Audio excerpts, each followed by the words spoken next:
Hey guys, it's Nick Kosko. Friday Night Live is back for week number 3 of the high school football season. This Friday, 6 to 10 p.m. on 97.3 ESPN. Me and Max Ryle of the Press of Atlantic City will give you all the updates and scores throughout the entire night. Josh Henning on producing the show. A couple things to go over this week. Teams are now vying for playoff positioning in the West Jersey Football League and in their respective playoff groups. Season's getting tight now because we're approaching the end of September. Once we hit October, it's grind time, and you cannot lose a single football game if you want to make the postseason. So let's look at the 3 games I'm looking out for this week, along with a couple other players. First game, EHT at Oak Crest. EHT coming in at 1-2. Oak Crest is 1-1.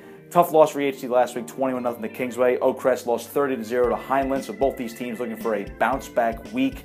It's going to be a tough game, and each of these teams needs a win right here going into week number 4 next week in order to stay in the hunt for the postseason. Players I'm watching out for: Steven Cannella, wide receiver for EHT, and for Oak Crest, I'm looking at quarterback Trey Sayers. Both these guys are game-changing athletes, and if one of them shows up, I'll tell you what, their respective team is going to win this game.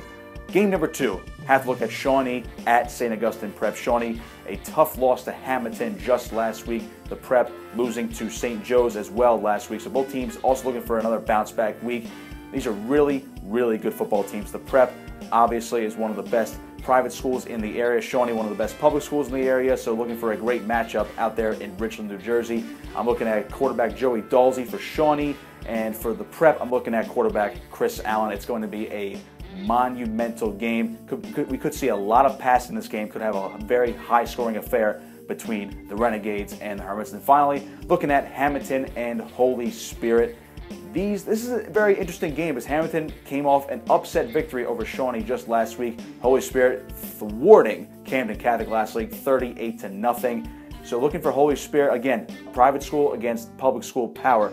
I'm looking for Holy Spirit to control the game with the ground game with running back Elijah Gray.